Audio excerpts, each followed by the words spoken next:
रहीम अस्सलाम वालेकुम नाज़रीन, यू वाचिंग एनालिसिस रूम। आहियां लैला निसार। नाज़रीन, सब खां पहिरियों ॻाल्हि कंदासीं त पंजाब जी वॾी वज़ीर मरियम नवाज़ शरीफ जी सख़्त तनक़ीद थी आहे पाकिस्तान तहरीक इंसाफ़ ते।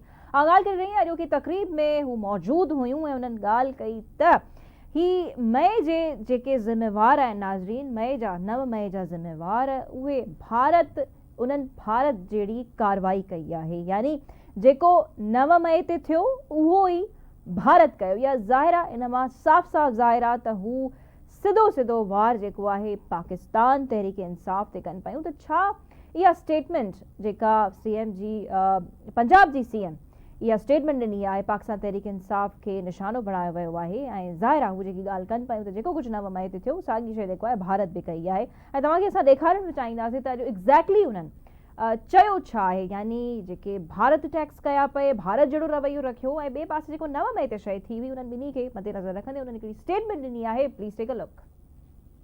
जो कुछ 9 मई को हुआ और जो कुछ उससे पहले इंडिया ने 6 और 7 मई की शाम को हमला करके किया, उसमें ज़्यादा फर्क नहीं है, बल्कि शायद हमने ज़्यादा, हमारी उस सियासी जमात ने ज़्यादा नुकसान पहुंचाया पाकिस्तान को, क्योंकि जो काम दुश्मन बरसों में नहीं कर सका, दहाइयों में नहीं कर सका, वो हमने खुद अपने मुल्क का नुकसान कर दिया। जी नाज़रीन, उन्हनि जो चवणु आहे त दुश्मन जेको ॾहाकनि में न करे सघे उहो कमु PTI करे ॾेखारियो। त इहो छा सख़्त इल्ज़ाम आहे मरियम नवाज़ शरीफ साहिबा पारां पाकिस्तान तहरीक इंसाफ़ ते इहा तनक़ीद बजाए त उन्हनि वाक़ई में जेको आहे उन्हनि खां वॾो कमु कयो आहे पाकिस्तान तहरीक इंसाफ़ जो। ऐं हूअं बि जॾहिं पाक भारत छिकताण हलंदड़ हुई तॾहिं बि हुकूमत तरफ़ां वधीक शिकायतूं आयूं त पाकिस्तान तहरीक इंसाफ़ असां के कमेटी में या के बि मीटिंग में गॾु कोन थिए पई जॾहिं बि पाक भारत टेंशन जी ॻाल्हि कई वञे पई। इहो ॾाढो कंसर्न्स जेके आहिनि वफ़ाक़ी तोड़े सूबाई हुकूमत जीअं त सिंध हुकूमत आहे या उन पारां इहे कंसर्न्स पाकिस्तान तहरीक इंसाफ़ खे वठी करे ॾेखारिया। सो बहरहाल सवाल असां इहो ई रखंदासीं पंहिंजे एनालिस्ट वारो त इहा तनक़ीद पंजाब जी वॾी वज़ीर तरफ़ां दुरुस्त हुई या कुझु वधीक सख़्त हुई, इहो असां सवाल पंहिंजे एनालिस्ट वारो रखंदासीं। ॿिए पासे नाज़रीन, नए माली साल जे बजट जा हदफ़ तय थी विया आहिनि। सो हुकूमत ॼाणायो वञे थो त 17.5 खरब रुपयनि खां वधीक जी बजट पेश कंदी। नओं माली साल ऑब्वियसली अचण वारो आहे। सो पघारदार तबिके मोस्ट इंपॉर्टेंट, सभिनी जी जंहिंमें दिलचस्पी तमामु घणी आहे त पघारदार तबिके लाइ इनकम टैक्स में 10% रिलीफ जो इम्कान आहे। सो अवाम दोस्त बजट हूंदो, हिन वक़्तु सभिनी जूं नज़रूं बजट ते ई ॼमियल आहिनि, उहो अचण वारो आहे। त अवाम दोस्त बजट हूंदो या न, हिकिड़ो त इहो सवाल आहे। पर हीअ जेको नओं इनकम टैक्स वारी ॻाल्हि आहे, 10% रिलीफ जो इम्कान आहे, that is very important to note. ऐं ॿिए पासे दिफ़ाई बजट जी जेकॾहिं ॻाल्हि कयूं त दिफ़ाई बजट में बि इज़ाफ़े जो इम्कान आहे। न सिर्फ़ु एतिरो, पर इहो बि ॼाणायो वञे थो त दिफ़ाई बजट में 3 ते वाध मुतवक़ा आहे ऐं फोर्सिस जी पघारनि में ॿीणो इज़ाफ़ो कयो वेंदो। इहे बि ख़बरूं हलनि थियूं। इनफैक्ट अॼु मीडिया टॉक कंदे सेनेटर फैसल वावड़ा बि इहे स्टेटमेंट्स ॾिना आहिनि त दिफ़ाई बजट में 3 ते वाध फोर्सिस जी पघारनि में ॿीणो इज़ाफ़ो थींदो। न सिर्फ़ु एतिरो, पर तरक़ियाती बजट रोके बि दिफ़ाई बजट वधाई वञे, इहो सेनेटर फैसल वावड़ा चवनि था। त इहो ठीकु ॻाल्हि कनि था। हिकु तरफ़ ॾिसिजे त इन में को शक न आहे त असांजे ॾुखियनि वक़्तनि में जॾहिं बि मुल्क ते को वार करण जो सोचींदो बि आहे त असांजी पाक फ़ौज, असांजा सिक्योरिटी फोर्सिस हर वक़्तु तयारु हूंदा आहिनि ऐं उहे ई असांखे अची करे रेस्क्यू कंदा आहिनि। त उन्हनि जे बजट वधाइण में त कंहिंखे को हर्ज न आहे। पर हीअ जेके स्टेटमेंट्स फैसल वावड़ा साहब ॾिना आहिनि, इन्हनि में केतिरो वज़न आहे ऐं इहे छा ख़बरूं जेके सर्कुलेट कनि पियूं ॿी चीज़ ते इज़ाफ़े वारो दिफ़ाई बजट में या उन खां अलावा फोर्सिस जी पघारनि में इहे दुरुस्त आहिनि या न, हिते बि असां पंहिंजे एनालिस्ट जो तजियो शामिलु कंदासीं।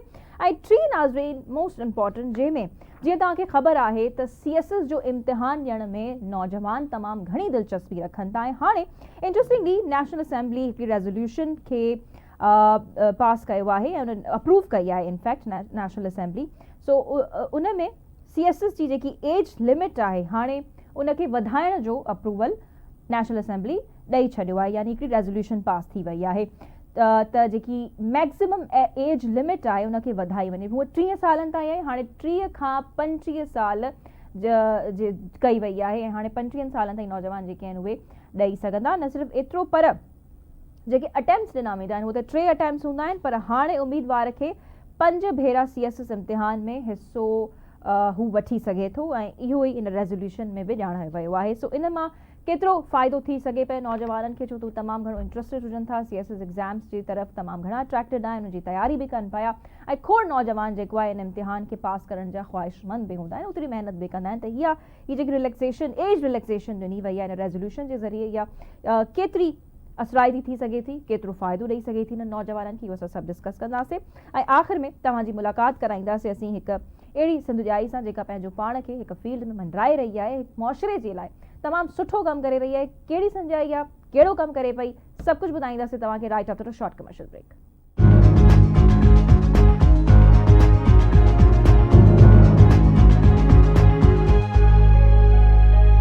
वेलकम बैक नाज़रीन। शुरुआत कंदासीं पंजाब जी CM मरियम नवाज़ शरीफ़ जेका स्टेटमेंट ॾिनी आहे पाकिस्तान तहरीक इंसाफ़ हवाले, ऐं पाकिस्तान तहरीक इंसाफ़ खे बाक़ाइदा हिकु दुश्मन सां कंपैरिजन ॾिनी वई आहे। त इहा कंपैरिजन दुरुस्त आहे? छा इहा स्टेटमेंट मरियम नवाज़ शरीफ़ साहिबा पारां या जेको उन्हनि तंज़ तनक़ीद कई PTI ते, उहा दुरुस्त हुई या न? इन ते एनालिसिस असां वठूं था इमदाद साहब खां। इमदाद सुमरो साहब जेके सीनियर सहाफ़ी तजिया निगार आहिनि, उहे असां सां हींअर मौजूदु पिया आहिनि टेलीफोन लाइन ते। अस्सलाम वालेकुम इमदाद साहब, thank you very much for your time. Imdad साहब, ही तव्हां छा सम्झो पिया अॼोकी स्टेटमेंट मरियम नवाज़ शरीफ़ साहिबा पारां जेका PTI खे, यानी PTI खे बि मुल्क दुश्मन करार ॾिनो वियो आहे ऐं PTI खे दुश्मन सां ई कंपेयर कयो वञे पियो, त इहा स्टेटमेंट मरियम नवाज़ शरीफ़ साहिबा खे ॾियणु घुरिजे पई? ॾिसो, सियासी तौर ते ॿुधाइण इन क़िस्म जी ॻाल्हि कंहिं तौर ते पंहिंजे सियासी मुखालिफ़ लाइ कंहिं बि सियासतदान खे न थी जुगाए, ख़ासि तौर ते हुकूमत खे हिन माहौल में जॾहिं मुल्क ऐं क़ौम खे एके जी ज़रूरत आहे, एके जी ज़रूरत आहे, त उन में इन क़िस्म जी स्टेटमेंट पूरी जो पूरी पार्टीअ लाइ ॾियणु मुंहिंजो ख़्याल आहे नामुनासिब अमल आहे। हा, एतिरो ज़रूरु आहे त तहरीक इंसाफ़ अंदरि खोड़ अहिड़ा एलिमेंट आहिनि जिन्हनि सॼी सूरत हाल में, जॾहिं पहलगाम वारो वाक़ियो थियो, उन खां पोइ जॾहिं नरेंद्र मोदी पाकिस्तान ते हमला करण जी साज़िश पे रखी, त उन वक़्तु उन्हनि पाकिस्तान जी जेको हिकिड़ो क़ौमी अप्रोच हुई, सोच हुई, अपनाइण जे बजाए उन्हनि हिकिड़ी पंहिंजी लीडर या पार्टी जे हवाले सां कयूं पिए। पर उन में इहो चवण त सॼी जो सॼी PTI मुल्क दुश्मन आहे या उन्हनि जी सोच मुल्क दुश्मन आहे, इहो मुंहिंजो ख़्याल आहे। पाकिस्तान तहरीक इंसाफ़ ऐं इंडिया बि जेको आहे फ़ौजी ठिकाणनि ते उन्हनि खे टारगेट करण जी कोशिश कई, त हीअ त वॾी स्टेटमेंट आहे न। ऐं इमदाद साहब, पाक भारत टेंशन जॾहिं हली बि रहियो हुयो, तॾहिं बि गवर्नमेंट पारां पंजाब हुकूमत या वफ़ाक़ी हुकूमत जी ओवरऑल ॻाल्हि कयूं त हू को पाकिस्तान तहरीक इंसाफ़ मां त कोन ख़ुशि रहिया, त न पाकिस्तान तहरीक इंसाफ़ खे कमेटी जो हिसो बणिजे पई, न के मीटिंग में शामिल थिए पई, कंसर्न्स पे मुख़्तलिफ़ वक़्तनि ते उन टाइम में ख़ासा शो कया विया आहिनि उन्हनि पारां। त उन्हनि जी सियासत हिकिड़ी नेगेटिव पॉलिटिक्स असां हुनखे चई सघूं था पिया न, पर हाणे हुनखे इहो चवणु त हू जेके आहिनि इंडिया लाइ कमु था कनि या मुल्क दुश्मन आहिनि, मुंहिंजो ख़्याल आहे इहो सम्झो था उन्हनि खे न ॾियणु घुरिजे इहा शइ। ठीकु आहे, बिल्कुलु खपे। इन में को शक कोन्हे त तहरीक इंसाफ़ जेका क़ौमी ज़िम्मेदारी अदा करणु घुरिजे हा, उहा उन्हनि न आहे।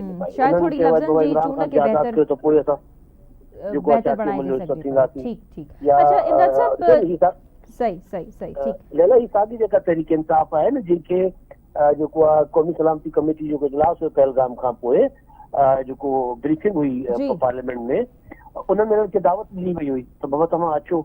तो उहो ऐं साम्हूं बैरिस्टर गौहर PTI चेयरमैन ई आहे, जंहिं कल्ह जेको आहे आर्मी चीफ खे फील्ड मार्शल जेको आहे उते तरक़ी मिलण ते मुबारकबाद ॾिनी। उहा अलॻि ॻाल्हि आहे त इमरान ख़ान जो पैगाम उन हवाले सां कुझु ॿियो आयो, पर ज़ाहिर आहे उहो हिकिड़ो इमरान ख़ान जो आर्मी चीफ ॾांहुं हिकिड़ो पंहिंजो जेको रवैयो आहे उहो हिकिड़ो उनजी अक्कासी करे थो पियो। पर मुंहिंजो ख़्यालु आहे त हिन वक़्तु इन लेवल ते मामलनि खे वठी वञणु मुनासिब कोन्हे, ऐं ख़ासि तौर ते वज़ीर आला जेका नवाज़ शरीफ़ जी थी आहे, जेका वज़ीर आज़म जी भाइटी आहे, उनखे मुंहिंजो ख़्याल आहे स्टेटमेंट ॾियणु बेहतर बणाइजे सघिजे पियो। अॻिते वधूं था इमदाद साहब, टाइम बि थोरो आहे।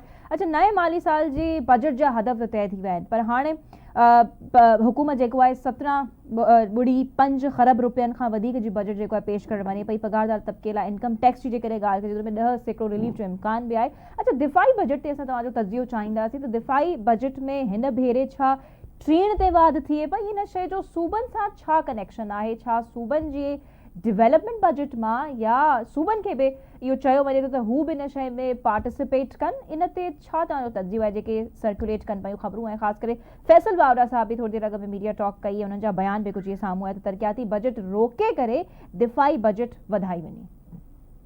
ॾिसो लैला, हाणे दिफ़ाई बजट ज़ाहिर जेतिरी असांखे ज़रूरत आहे उहा असांखे रखणु घुरिजे, पर जेकॾहिं इहो चइजे त तव्हां जेके समूरा तरक़ियाती कम रोके छॾियो, माण्हुनि जूं पघारूं बंदि करे छॾियो, सॼा पैसा जेके आहिनि उहे लॻायो, दिफ़ाई बजट ते त उहो उनजो मईशत खे नुक़सानु थींदो, छाकाणि त जेका तरक़ियाती बजट आहे उहा जेके रोड रस्ता ठहनि, स्कूल अस्पतालूं ठहनि या बाक़ी जेके मनसूबा ठहनि था त उन्हनि सां रोज़गार जनरेट थिए थो। लोकल मईशत आहे जंहिंमें सीमेंट जी इंडस्ट्री थी हले, सरीअ जी इंडस्ट्री थी हले, शुरू थियूं ठहनि, बटा था हलनि, मज़दूरी थी मिले माण्हुनि खे, ठीका था मिलनि माण्हुनि खे, त उहो जेको आहे इहो मूंखे सम्झ में नथो अचे त कीअं तरक़ियाती बजट जेके आहिनि घटाए असां मईशत खे बहितर करे सघंदासीं। ऐं मुंहिंजो न आहे ख़्यालु त जेका हा एतिरो ज़रूरु आहे त जेका हालतुनि आहर जेका आहे असांजी दिफ़ाई, छाकाणि त इंडिया एग्रेशन लाइ उहो जेको आहे तयारु वेठो आहे, केॾी महिल बि ॿीहर मुंहिंजी जेको आहे उहो हमला कराए सघे थो पियो। उहो उन हवाले सां त असांखे पंहिंजी जेको आहे तयारी बि रखणु घुरिजे, उन हवाले सां जेका पैसा ख़र्चु करणु घुरिजनि उहे बि रखणु घुरिजनि। पर जेकॾहिं इहो चइजे त बाबा समूरा तरक़ियाती बजट जेके आहिनि उहे बंदि करे डाइवर्ट कया वञनि दिफ़ाई बजट ते, त उन सां ओवरऑल जेको आहे न मुल्क खे नुक़सानु थींदो। असां वटि गुरबत घणी आहे, असां वटि अॻे ई बेरोज़गारी आहे, असां वटि अॻे ई सनतूं जेके आहिनि उहे जेको आहे ॿुॾी वियूं हुयूं इमरान ख़ान साहब जी पॉलिसियुनि जे करे, IMF जी जेकी शर्त कई ग़रीब बिजलीअ जे करे, तो आहिस्ता आहिस्ता मईशत रिवाइव थिए पई। त उन सां ज़ाहिर आहे फ़ौज जी जेका बजट आहे उनखे जेतिरी ज़रूरत आहे उहा ॾियणु घुरिजे, पर कंहिं बि तरीक़े सां तरक़ियाती बजट या सूबनि जो हिसो जेकॾहिं कटिबो त उन सां गुरबत बि वधंदी, बेरोज़गारी बि वधंदी, मईशत जो नुक़सान बि थींदो, उहो फ़ाइदेमंद न हूंदो। हा, फ़ौज खे जेतिरी ज़रूरत आहे या दिफ़ाई बजट लाइ जेतिरी ज़रूरत आहे उहा करणु हा उहा वधणु घुरिजे, न कंहिंखे को हर्ज बि कोन आहे, न ई का कंप्लेन वग़ैरह आहे। पर जीअं तव्हां ॻाल्हि कई पई त सूबनि खे जेकॾहिं तकलीफ़ ॾेई करे कजे त ऑब्वियसली उहा शइ फेवर में कोन वञी सघे थी, ईअं ई चओ पिया न इमदाद साहब? जी जी बिल्कुलु बिल्कुलु, इहो उन सां नुक़सानु थींदो न, इहो ॿीरो नुक़सानु थींदो। ॿियो फैसला हड्डा साहब जी स्टेटमेंट तरक़ियाती बजट रोके करे जेको आहे दिफ़ाई बजट खे वधाई, तरक़ियाती बजट न गैर तरक़ियाती ख़र्च रोके, ईअं जेको आहे उन सां जेका ज़रूरत आहे उहो पूरी करणु घुरिजे। तरक़ियाती बजट तव्हांजी मईशत खे जेको आहे रिवाइव थी करे उन सां सर्वाइवल आहे मईशत जो। त जेकर असां हिकिड़ो भेरो तरक़ियाती बजट रोके सॼा ख़र्च ॿिए पासे डाइवर्ट कंदासीं त उन खां पोइ जेको आहे असांखे ॿीहर उहे ख़र्च जेके आहिनि दिफ़ाई ख़र्च उहे अखियुनि हिकिड़ो सुवाल पैदा थींदो त उहो किथां ईंदा। त मईशत जे हलंदी रहंदी तॾहिं ई असांखे दिफ़ा ते ख़र्च करे सघंदासीं न। उनजे करे इहा तजवीज़ फैसल वॾा ज़ाहिर आहे मुआशी माहिर बि कोन्हे, फैसल वॾा थोरो वरी पाण वणाइण लाइ बि ॻाल्हियूं कंदो आहे। ॿियो जेको अजीब आहे दिफ़ाई बजट ख़तमु कयो ऐं पंहिंजो तरक़ियाती बजट ख़तमु कयो, सभु दिफ़ा ते लॻायो, त उन खां पोइ हिकिड़ो त पैसा किथां ईंदा जो वरी ॿीहर दिफ़ा ते लॻाए। त इहो हिकिड़ो अजीबो ग़रीब क़िस्म जो हिकिड़ो हुनजो तजवीज़ आहे ऐं हुन तजवीज़ खे मुंहिंजो ख़्याल आहे सीरियस केरु कोन वठंदो। सही, ठीकु आहे। अच्छा, हाणे इमदाद साहब हिकिड़ी ॿी इंट्रस्टिंग ख़बर ते अचूं था, जेका ख़बरनि खे त 3 ॾींहं थी विया आहिनि जॾहिं खां इहा अप्रूव थी आहे, पर ज़ाहिर आहे नौजवाननि जी इन ख़बर में तमामु घणी दिलचस्पी आहे जेके CSS में अपीयर थियण जा ख़्वाहिशमंद आहिनि, CSS जो इम्तिहान पास करण जा ख़्वाहिशमंद आहिनि, उनमें अपीयर थियण जा। त भई क़ौमी असेंबली CSS जे इम्तिहान लाइ उमिरि जी हद 5 साल वधाइण जी करारदाद मंज़ूर करे छॾी आहे। न सिर्फ़ु एतिरो, पर हाणे नौजवान जेके आहिनि उहे 5 भेरा इन करारदाद जे मुताबिक़ हू अटैम्प्ट्स ॾेई सघनि था। त इमदाद साहब, इन सां तव्हां छा था सम्झो त नौजवान तबिको ज़ाहिर आहे ख़ुशि थियो हूंदो, पर हीअ शइ उन्हनि जे हक़ में ई वञे पई? न, मुंहिंजो न आहे ख़्याल इहो नौजवाननि जे हथ में आहे। ॾिसो, हिकिड़ी लिमिट थींदी आहे, हिकिड़ी उमिरि थींदी आहे हर शइ करण जी। जेकॾहिं हिकिड़ो 45 सालनि में माण्हू CSS करे अचे थो ऐं उहो 50 सालनि खां पोइ पंहिंजी रिटायरमेंट करे पासे वञे थो त उनजो मुंहिंजो ख़्यालु आहे एॾो एनर्जेटिक उहो न हूंदो। हा, एतिरो ज़रूरु आहे त असां वटि जेके मुसलसल पाबंदियूं लॻंदियूं रहियूं आहिनि नौकिरियुनि खे ऐं उहो जेके सिलसिला जेके रुकंदा रहिया आहिनि त उन सां मुतासिर थींदड़ जेके नौजवान आहिनि उन्हनि खे इहा रिआयत ज़रूरु मिलणु घुरिजे। पर जेकॾहिं हिकिड़ो ब्लैंकेट इहो करे छॾिजे त बाबा तव्हां 45 सालनि ताईं जेको CSS कंदा ॾींदा रहो त उहो मुंहिंजो ख़्यालु आहे उहो लॉन्ग टर्म उहो हिकिड़ो ठीकु पॉलिसी न हूंदी। बिल्कुलु अधु ज़िंदगी त असांजा नौजवान इन शइ खे ॾेई छॾींदा आहिनि जेके CSS करण जा ख़्वाहिशमंद हूंदा आहिनि। हू त पया वेठा अटैम्प्ट्स ॾींदा आहिनि, उन्हनि जी हिमत खे ख़ैर सलाम आहे त उहे एतिरो पंहिंजी जुस्तजू खे कंटिन्यू कंदा आहिनि, एतिरी कंसिस्टेंसी सां अटैम्प्ट्स बि ॾींदा वठंदा आहिनि। पर जीअं तव्हां चओ पिया त शायदि इन जी हद हिकिड़ी मुक़ररु थियणु घुरिजे। पोइ तव्हां सम्झो पिया त हीअ एक्ट जी शिकिल अख़्तियार कंदो, छो त रेज़ोल्यूशन त अप्रूव थी वई आहे? न, उहो थी वई आहे न। आउं त ज़ाहिर हुनजी हाणे हिकिड़ो तजवीज़ पियो ॾियां, हुन ते हिकिड़ी तनक़ीद पियो कयां त इहो हिकिड़ो टाइम लाइ हुजणु खपे। जॾहिं नौकिरियुनि ते पाबंदियूं हुयूं ऐं उनमें जेके ॿार जेके आहिनि उहे अप्लाई न करे सघिया आहिनि, उन्हनि जी उमिरि जी हद वधी वई आहे त उन्हनि खे इहा रिआयत मिलणु घुरिजे। जीअं सिंध में थींदो रहियो आहे, काफ़ी देर थियो आहे त अदालतुनि जे फ़ैसिलनि जे करे सिंध पब्लिक सर्विस कमीशन जेको आहे उहो बंदि रही त उन खां पोइ उहो टाइम कवर करण लाइ उहा रिआयत ॾिनी वई। सो इन क़िस्म जी रिआयत सम्झ में अचे थी। अदरवाइज़ 45 साल जी जेका उमिरि आहे, ॾिसो ॿार जेको आहे उहो पढ़ी थो अचे 35 सालनि में अची CSS करे थो त उन वटि हिकिड़ो टाइम हुजे थो कमु करण लाइ ऐं सॼियूं शयूं करण लाइ। हाणे ही 45 सालनि जो ॿार जेको आहे 45 सालनि में PSS करे 45 सालनि खां पोइ साल ॿ ट्रेनिंग हुजे पोइ 50 ते पहुची थो वञे 50 सालनि खां पोइ 35 ताईं आहे अंदाज़ साहब 45 35 मुझे 35 ताईं आहे न 30 पहिरियों 30 हुई 30 ताईं नौजवान ॾेई सघनि पिया ऐं हाणे 35 ओके ओके ना 45 समझो 35 ना 35 ठीक है बिल्कुल 35 ठीक है चङो कुझु ॾींहं 45 जी उमिरि जी ख़बर हली पए ऐं मूंखे लॻो तव्हां 45 पिया चओ न न इनखे असां करेक्ट करे वठो 35 उन वार सां बिल्कुलु ठीकु आहे उन वार सां बिल्कुलु ठीकु आहे तव्हां सम्झो पिया फ़ाइदा थी सघनि पिया नौजवान जेके तमामु घणा ख़्वाहिशमंद आहिनि CSS जे एग्ज़ाम्स में अपीयर थियण जो उनजी ख़्वाहिश हूंदी आहे त हू CSS ऑफिसर बणिजनि त तव्हां छा सम्झो पिया उन्हनि जे लाइ वधीक रस्ता खुली विया आहिनि उहे अञा वधीक महिनत कंदा ऐं उन्हनि वटि हिकिड़ो स्पेस उन्हनि खे मिली वियो अञा वधीक तयारी करण जो ऐं बार बार अटेम्प्ट्स ॾियण जो हाँ न बिल्कुलु इहो चांस ॾियणु घुरिजनि बिल्कुलु इहो हिकिड़ो मुंहिंजो ख़्याल आहे जेको ॿार जेके महिनत कनि था पिया उन्हनि खे एतिरो चांस जेको आहे हुजणु घुरिजे तो उनजे करे जेको मूं पहिरीं ॻाल्हि खे सम्झो ग़लति उनजे करे मुंहिंजो को ॻाल्हि जेके ॿिए पासे जी त इहो त ठीकु आहे ॿारनि खे एतिरो चांस मिलणु घुरिजे ऐं उन्हनि खे जेको मौक़ा मिलणु घुरिजनि त उहे मैक्सिमम कोशिशि करे ऐं पंहिंजी जेका ज़िंदगी बहितर करे सघनि ऐं मुल्क जी ऐं क़ौम जी ख़िदमत बि करे सघनि बिल्कुलु ठीकु आहे थैंक यू वेरी मच इमदाद साहब सो नाज़रीन ही ॾाढो इंट्रस्टिंग टॉपिक हुयो ऐं ज़ाहिर आहे काफ़ी नौजवान हिन में दिलचस्पी बि रखनि था त हाणे हू जेको आहे 5 भेरा अटैम्प्ट ॾेई सघंदा पहिरियों 3 हुयो ऐं हाणे रेज़ोल्यूशन जे मुताबिक़ हेल ताईं 5 अटैम्प्ट्स आहे ऐं ही 2026 खां ॼाणायो वञे थो त जॾहिं ऑब्वियसली एक्ट बणियो थो फ़िलहाल त रेज़ोल्यूशन जेको आहे उहा पास थी आहे सो बहरहाल हिन वक़्तु ताईं एतिरो ई वधीक असां शॉर्ट कमर्शियल ब्रेक खां बाद में मिलूं था ऐं तव्हांजी मुलाक़ात कराईंदासीं हिकु सिंध जाई सां जेका पंहिंजो पाण खे हिकु फील्ड में मनराए रही आहे केरु आहे किथां जी आहे इहो असां तव्हांखे ॿुधाईंदासीं right after a short commercial brake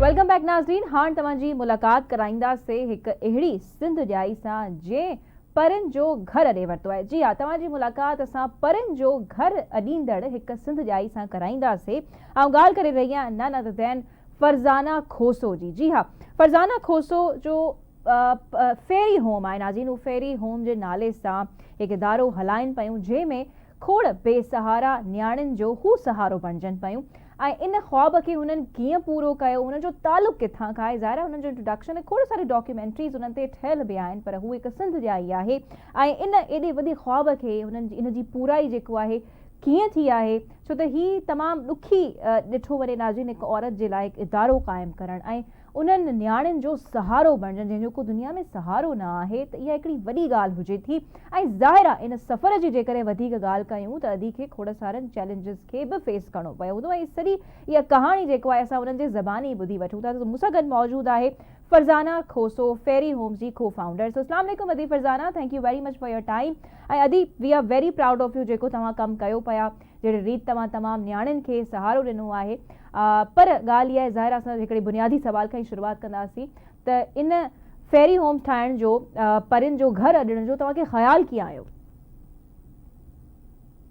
वालेकुम सलाम थैंक यू लैला जो तव्हां मूंखे प्रोग्राम में ज्वाइन करण लाइ चयो एक्चुअली परियुनि जो घर अॾण जो ख़्यालु कीअं आयो कीअं ठाहियूं त हिकु वॾी कहाणी आहे हिकिड़ी वॾी स्ट्रगल आहे हिन में 2018 में मां स्टार्ट कई हुई छो त मां वैसे बाय प्रोफेशनल एडवोकेट आहियां त हिन फील्ड में जॾहिं असां ॾिसंदा आहियूं त डिफरेंट केस इशूज़ साम्हूं अची वेंदा हुया कुझु नियाणियूं हुयूं जेकी बेसहारा थींदियूं हुयूं त इंटीरियर सिंध में कोई छोकिरियुनि जो कॉन्सेप्शन न हुयो न त शेल्टर होम जे लाइ जॾहिं मां सवाल उथारंदी हुयमि त मूंखे इहो चयो वेंदो हुयो त छोकिरियुनि जो जेको इशू आहे उहो इलाही सेंसिटिव आहे हिन मसइले में तव्हां हथ न विझो अहिड़ो कोई शेल्टर होम न खोलियो इवन मुंहिंजी फैमिली मेंबर्स बि मूंखे चवंदा हुया अच्छा शुरू में यानी हर के तव्हांखे चयो त तव्हां त ठाहे कोन सघो पिया जेके अक्सर करे आम जुमला ॿुधण जे लाइ मिलंदा आहिनि त तव्हांखे बि उहे ॿुधण जे लाइ मिलिया पोइ तव्हांजो दिलि आज़ारी न थी तव्हां हिमत न विञाई उन वक़्तु तव्हां सोचियो हूंदो त शायदि ई सभु ठीकु चवनि था त पोइ कीअं तव्हां हिमत कई हाँ उही ॻाल्हि तव्हांखे चवां थी न एक्चुअली इंसान डिसर्ट बि थी वेंदो आहे पर हिकिड़ी सोच हुई हिकिड़ी ख़्याल खे हिन दुनिया में कुझु करण लाइ कंहिं किरदार जी ज़रूरत न आहे तव्हां पंहिंजो जेको तव्हांजे बेस ते जेको तव्हां कमु करणु स्टार्ट कयो था तव्हां उहो कमु स्टार्ट कयो मां बि इहा सोच खणी आई हुयमि त कंहिंखे त अॻिते वधिणो आहे इनिशिएटिव खणणो आहे उहा छो न फरज़ाना छो न हुजे मां हिकिड़ी बेसिक इनिशिएटिव खणंदमि पोइ अकेले कदम वधाया हुया, हिकिड़ो नंढड़ो पौधो पोखियो जेको इन वक़्तु वण थी बीठल आहे। त इन में इहो त स्ट्रगल्स ॾिठा पर अक्सर करे फैमिलीज़ अहिड़ी शइ करण जे लाइ इंसान जी ज़िंदगी में को न को अहिड़ो वाक़ियो थींदो आहे जेका हिकिड़ी टर्निंग पॉइंट हुजे थी।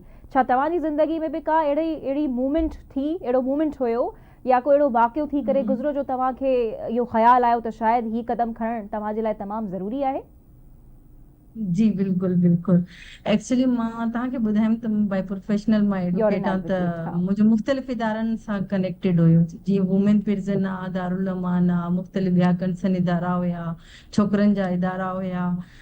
कोर्ट में वेठी हुयमि त हिकु लेडी नंढड़ी खणी आई हुई, तक़रीबन 1.5 साल जी हुई उन वक़्तु, जॾहिं मुंहिंजो इदारो स्टेबल न थियल हुयो।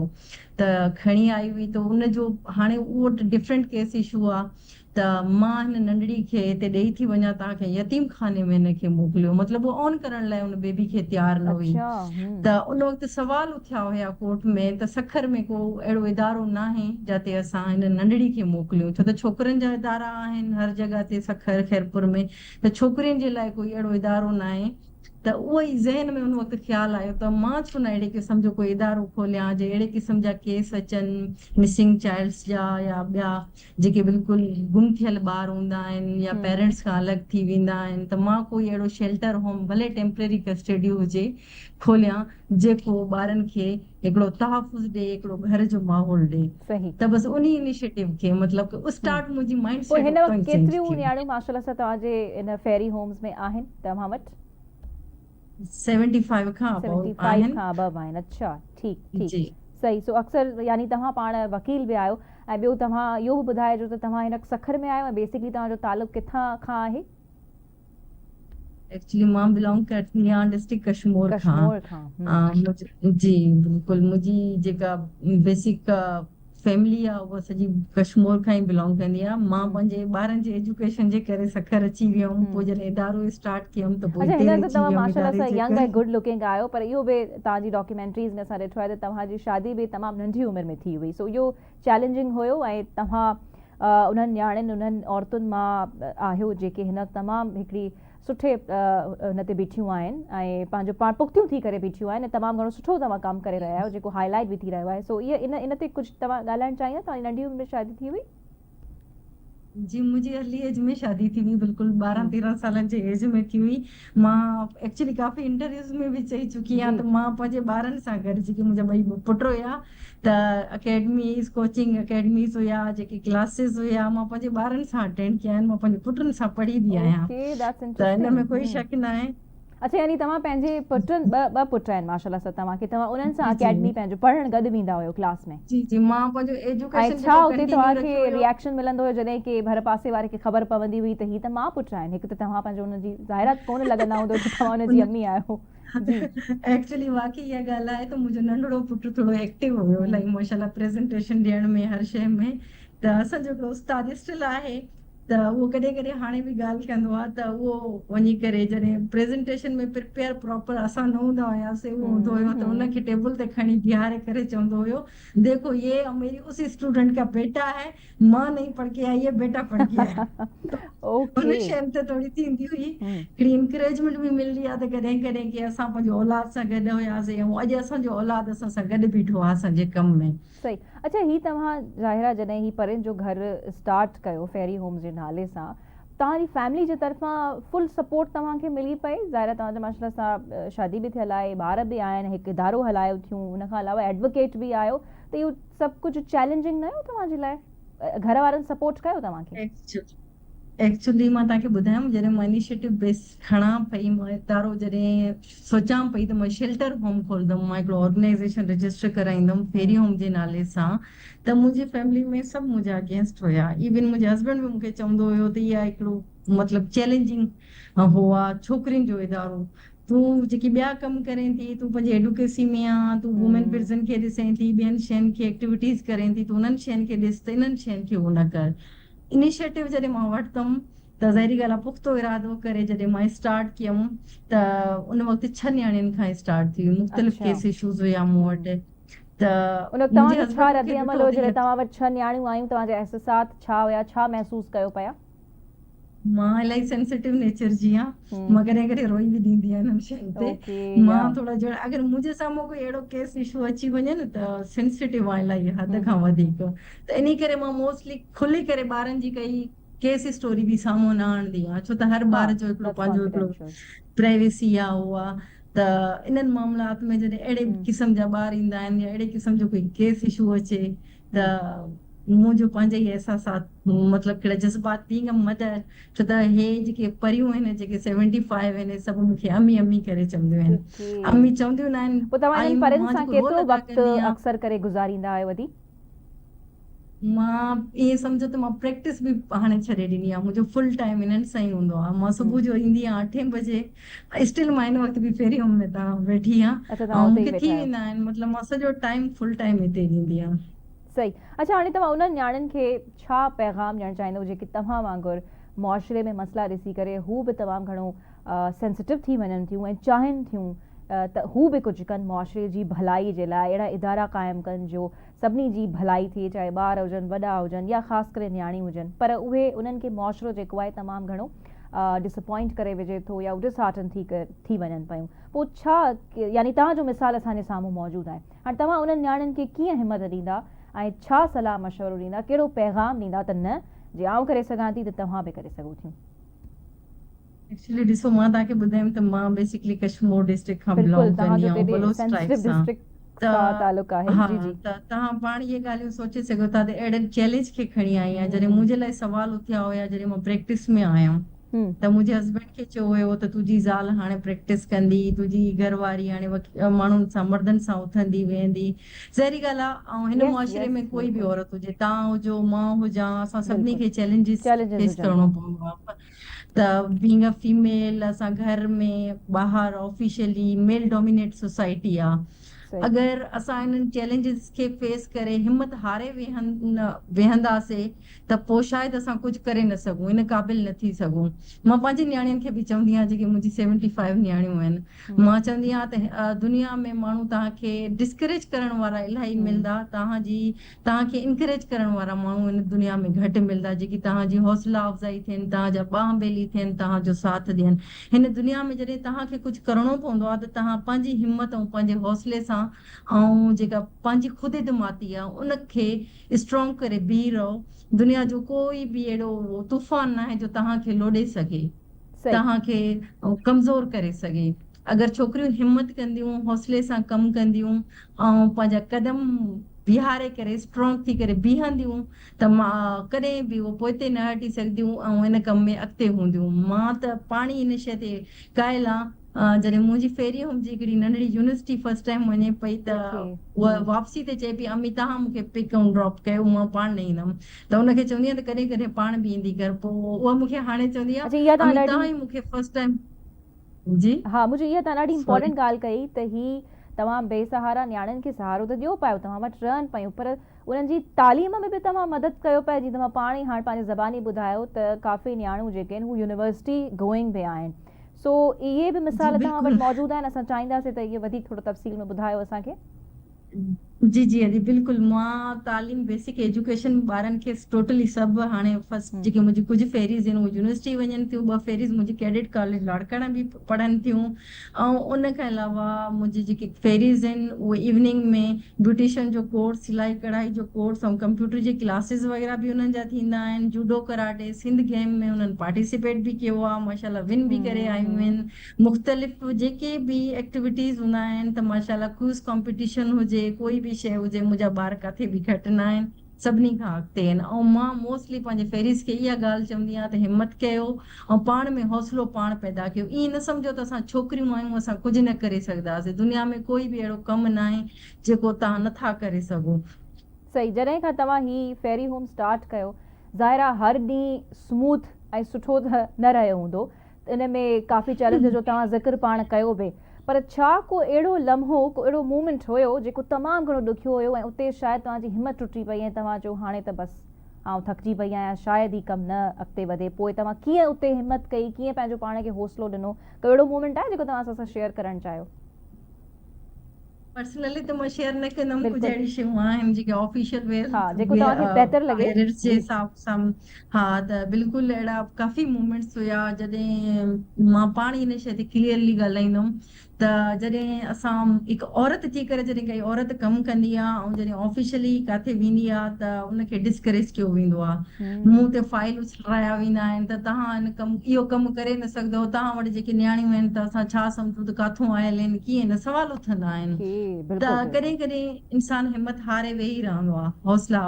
पोइ मां इहा चवंदी आहियां त अगरि मां हिम्मत हारींदमि त मुंहिंजे पोयां जेके 75 ॿार आहिनि त उहे छा छा सोचींदा, उहे उहो उहे मां डिस्करेज उन्हनि थी जे वेंदा, मथां उहे हिकिड़ो डिसहार्ट थी हौसलो वेंदा। आहे, हिकिड़ो हिम्मत आहे, छो त उन्हनि खे हिम्मत ॾियण वारी मां आहियां।